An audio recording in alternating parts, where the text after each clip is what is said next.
Assalamualaikum warahmatullahi wabarakatuh. Selamat pagi. Serami Putendri kali ini menghadirkan salah satu pembahasan yang menarik untuk kalian yang sudah setia sama Putendri ya. Sebelumnya kita mulai saja dengan bacaan basmalah. Bismillahirrahmanirrahim. Pembahasan yang menarik tadi apa ya? Ini dia, berkomunikasi menggunakan kalimat efektif. Banyak ya dari kalian sepertinya sering sekali berkomunikasi, tapi apakah kalian menggunakan kalimat efektif dalam bahasa lisan kalian atau bahasa tulis kalian? Kalau ternyata masih belum sempurna, kita belajar dari sekarang, yaitu tentang bagaimana caranya berkomunikasi baik secara lisan maupun tulisan menggunakan kalimat efektif. Kalau sudah siap, yuk, ini dia. Kalimat efektif anak-anak hebat adalah kalimat yang jelas, mudah dipahami oleh pendengar atau pembaca dan sesuai dengan kaidah bahasa, antara lain lengkap unsur kalimatnya, pemilihan katanya juga tepat, tidak berlebihan, tidak ambigu, dan ada beberapa juga. Ya, kenapa Putendri tulis dan sebagainya? Karena kita akan belajar apa saja sih yang menjadi kriteria kalimat efektif. Nah, kalian sering ya berkomunikasi, hanya saja mungkin salah satu dari karakteristik kalimat efektif itu belum ada dalam pemilihan kosakata kalian. Kita langsung intip saja. Ini dia. Bu tadi punya satu contoh nih, kira-kira ketika kalian lisankan ya, kalian bisa lisankan, bisa kalian tulis. Apakah kalimat ini termasuk kalimat yang efektif dalam kaidah kebahasaan Indonesia? Anda harus menyerahkan ijazah yang dilegalisir. Itu merupakan syarat yang harus dipenuhi. Nah, itu bukan termasuk kalimat yang itu ya, salah ketik ya. Merupakan tetap aja sih, cuma hilang A-nya. Sekali lagi, karena masih pertama kali ya contohnya, Anda harus menyerahkan ijazah yang dilegalisir. Itu merupakan syarat yang harus dipenuhi. Kira-kira sih menurut kalian apakah kalimat ini termasuk kalimat yang efektif? Kalau kalian jawab kalimat yang efektif itu belum, karena ada beberapa yang harus dibenahi sehingga struktur kemudian pilihan katanya juga tepat ya. Ini dia. Bu, kenapa kok pilihannya seperti itu? Ya, sekaligus nih tipis-tipis ya. Anda terbiasa dengan soal UKBI ya, uji kompetensi bahasa Indonesia. Sehingga nanti kalau ketemu dengan soal-soal yang ada di UKBI, kalian sudah paham. Yang A, ijazah yang berlegalisir. Yang B, ijazah yang berlegalisasi. C, ijazah yang dilegalisasi.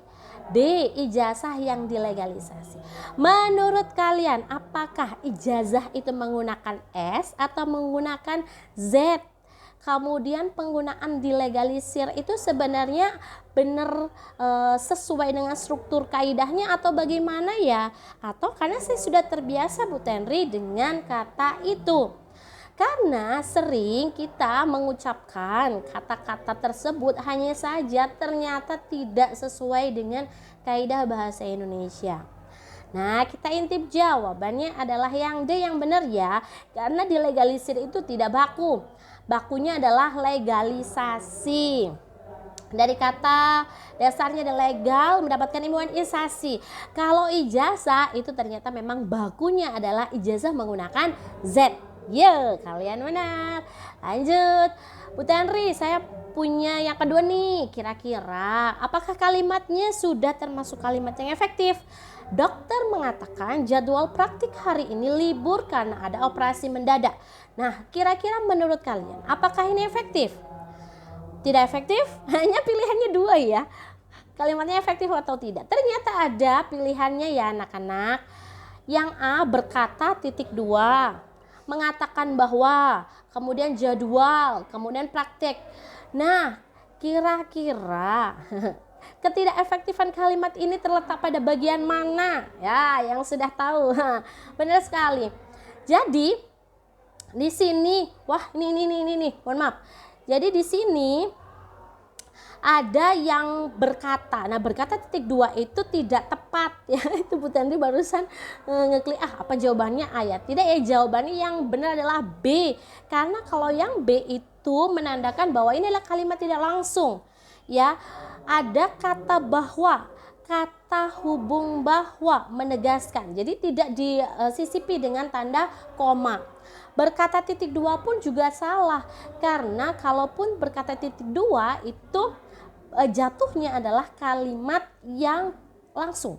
Begitu. Jadwal. Kata baku untuk jadwal itu memang jadwal, tidak menggunakan U. Kemudian praktik itu memang baku, tidak menggunakan I. Wah, jawabannya yang B ya anak-anak ya. Berikutnya.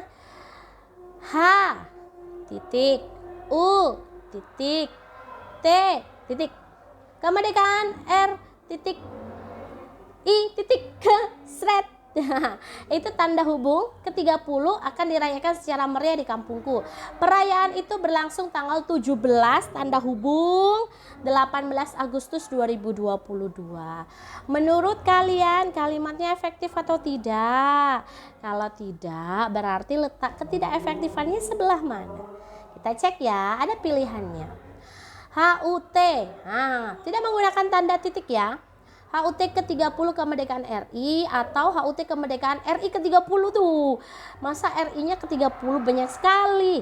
Kemudian ada 17 sampai ya itu ya. Sampai dengan S, kemudian garing, garis miring, D, kemudian tanda titik baru 18.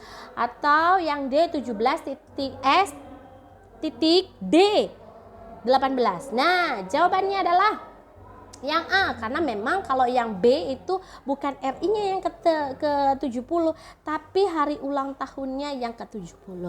Yang C pun juga salah karena ada titiknya. Yang D itu tidak ada titiknya, harusnya S titik D titik gitu ya. Wah, hebat. Kamu mau memesan minuman apa?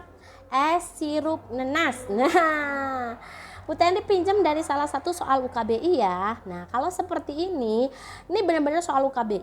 Nah, untuk yang A, apakah kamu mau memesan? Itu pesan gantinya.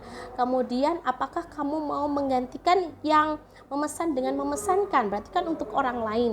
Kemudian untuk es sirup nanasnya, apakah menggunakan sirup nanas atau sirup nanas? Nah, jawabannya adalah C, karena di situ ada sirup nanas.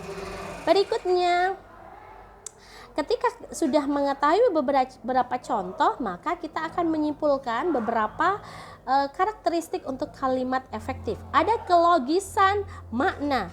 Kemudian kita temu ada kesepadanan struktur, ya, ketepatan ejaan, kemudian ketegasan makna, di samping ada kesamaan bentuk, dan yang terakhir adalah kehematan kata. Ini sih kalau disimpulkan ini adalah beberapa karakteristik untuk sebuah kalimat efektif. Banyak ya Bu Tendri? Ya, kita lihat saja. Kira-kira seperti apa sih penjelasannya? Kalau ketepatan ejaan kita harus berpedoman kepada pedoman umum ya, PUEBI, ejaan bahasa Indonesia, atau kita istilahnya dulu ejaan yang disempurnakan. Nah, Sekretaris 2 Angkasa Pura Bandara Juanda seharusnya Sekretaris 2 Angkasa Pura Bandara Juanda, karena nama bandara diikuti oleh nama bandaranya menggunakan huruf kapital. S titik E titik koma M titik T titik. Nah, seharusnya membuka tanda titik di akhir singkatan gelar. Februari itu tidak baku ya, bakunya adalah Februari. Kesamaan bentuk, anak-anak hebat. Nah, kalau ternyata saya punya kalimat, tugas seorang guru selain mendidik, mengajar, dan mendampingi peserta didik juga membersamai kegiatan mereka selama di sekolah. Keempat kata tercetak miring tersebut menggunakan kata berimbuhan me yang memiliki kesamaan bentuk, yaitu kata berimbuhan me, kata kerja ya, kata kerja aktif. Nah, berikutnya. Kenapa harus disampaikan secara cepat? Karena memang saya ingin kalian mendapatkan pemahaman yang singkat tapi tapi pemaparan yang singkat tapi pemahamannya cukup padat. Kelogisan makna. Yulia kini sudah besar. Nah, besar di sini belum bisa dikatakan sempurna untuk kalimat efektif karena besar yang dimaksud ini besar secara umurnya atau besar secara fisiknya. Berikutnya ada kesederhanaan struktur. Kesederhanaan struktur itu adalah fungsi kalimatnya pas. Ya, jangan sampai dibolak-balik. Karena kalau sampai strukturnya dibolak-balik, maka penerima kalimat efektif yang kita sampaikan tadi juga kadang nggak nyambung. Siswa kelas 12 telah menyelesaikan program pengenalan industri selama 5 bulan. Nah kan kalau misalnya saya bolak-balik tapi tidak sesuai dengan strukturnya, kadang ya penerima kalimat kita ya yang berkomunikasi dengan kita juga tidak paham. Siswa kelas 12 adalah subjek, telah menyelesaikan adalah predikat, program pengenalan industri adalah objek, selama 5 bulan adalah keterangan waktu. Berikutnya, saya punya kehematan kata. Beberapa sekolah-sekolah itu sudah tidak efektif karena memang di situ jamaknya udah keterlaluan. Tidak heran jika Sinta dan Sania saling bahu-membahu. Bahu-membahu itu artinya sudah kesalingan, jadi tidak lagi menggunakan kata saling. Berikutnya ada ketegasan makna. Sudah saya merangkum buku itu. Nah, harusnya kan saya sudah merangkum buku itu. Kemudian pertemuan itu dihadiri oleh seluruh guru dan kepala sekolah.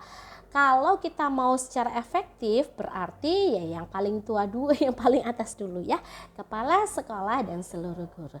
Itu dia tadi beberapa contoh dari masing-masing karakteristiknya. Sekarang kita masuk ke evaluasi pembelajaran. Kalimat tidak efektif pada paragraf tersebut ditandai dengan nomor. Silakan Anda pilih apakah kalimat yang pertama, yang kedua, ketiga, keempat, atau kelima. Menurut kalian yang mana ya? Kalau sudah, jangan lupa ketikkan di kolom komentar ya.